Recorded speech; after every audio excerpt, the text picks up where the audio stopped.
نماز کی ابتدا میں سالم بن عبداللہ اپنے والد سے روایت کرتے ہیں کہ رسول اللہ صلی اللہ علیہ وسلم جب نماز شروع کرتے تو اپنے دونوں ہاتھ اپنے کندھوں کے برابر اٹھاتے، اپنے دونوں ہاتھ اپنے کندھوں کے برابر اٹھاتے، یعنی نماز کے آغاز میں کندھوں کے برابر، اور کبھی آپ کانوں کے پاس بھی لے جاتے تھے، نیچے بھی کر سکتے ہیں اور اوپر بھی۔ رکوع میں جاتے ہوئے اور رکوع سے سر اٹھاتے ہوئے، رکوع میں جاتے ہوئے اور رکوع سے سر اٹھاتے ہوئے، صحیح بخاری کی روایت ہے۔ اور جب رکوع کے لیے اللہ اکبر کہتے یعنی نبی صلی اللہ علیہ وسلم، اور جب اپنا سر رکوع سے اٹھاتے تب بھی اپنے دونوں ہاتھ اسی طرح اٹھاتے تھے جیسے شروع میں اٹھائے، اور سمع اللہ لمن حمدہ ربنا ولک الحمد کہتے، لیکن سجدوں میں ایسا نہیں کرتے تھے، سجدے میں جاتے ہوئے ہاتھ نہیں اٹھاتے تھے اور نہ سجدے سے سر اٹھا کے ہاتھ اٹھاتے تھے۔ 2 رکعتوں کے بعد کھڑے ہوتے ہوئے ابن عمر سے روایت ہے، اور یہ بھی صحیح بخاری کی، کہ جب وہ نماز شروع کرتے تو اللہ اکبر کہتے اور اپنے دونوں ہاتھ اٹھاتے، اور جب رکوع کرتے تب بھی اپنے دونوں ہاتھ اٹھاتے، اور جب سمع اللہ لمن حمدہ کہتے تو بھی اپنے دونوں ہاتھ اٹھاتے، اور جب 2 رکعت ادا کر کے کھڑے ہوتے تو بھی اپنے دونوں ہاتھ اٹھاتے تھے۔ اور ابن عمر اس کو اللہ کے نبی کی طرف منسوب کرتے تھے، یعنی ابن عمر ایسا کرتے تھے تو وہ کیا کہتے تھے، میں کیوں کرتا ہوں، کیونکہ نبی صلی اللہ علیہ وسلم ایسا کرتے تھے۔ رفع الیدین کے بارے میں وائل بن حجر کی گواہی۔ وائل بن حجر جو ہیں یہ مدینہ میں 9 ہجری کو مسلمان ہوئے تھے، اس کے بعد اگلے سال 10 ہجری کو دوبارہ مدینہ آئے تھے۔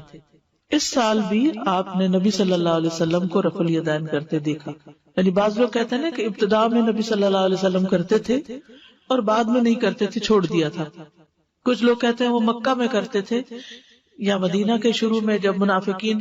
بت لے کر آتے تھے اپنی بغلوں میں چھپا کر، تو اس وقت پھر یہ حکم ہوا۔ تو یہ بالکل من گھڑت بات ہے، بت تو پہلے ہی اللہ اکبر سے گر جائیں گے، اس کے لیے بار بار اللہ اکبر کی تو ضرورت نہیں ہے۔ وائل بن حجر رضی اللہ عنہ بیان کرتے ہیں کہ میں نے کہا میں ضرور دیکھوں گا کہ رسول اللہ صلی اللہ علیہ وسلم نماز کیسے پڑھتے ہیں۔ بیان کیا کہ آپ صلی اللہ علیہ وسلم کھڑے ہوئے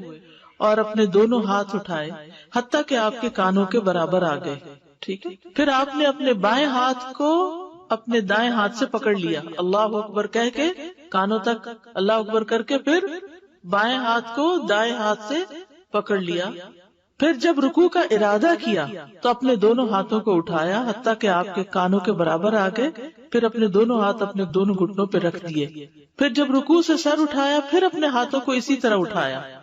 رفع کا مطلب ہوتا ہے اٹھانا، یدین کا مطلب دونوں ہاتھ، رفع یدین 2 ہاتھ اٹھانا۔ دوسری سند میں ہے، وائل کہتے ہیں کہ ایک مرتبہ پھر نبی صلی اللہ علیہ وسلم کی خدمت میں حاضر ہوا تو لوگوں نے جبے اور کمبل پہن رکھے تھے، سردی ہوگی تو وہ اسی طرح اپنے کپڑوں کے نیچے سے رفع الیدین کر رہے تھے، یعنی اندر سے بھی کر رہے تھے۔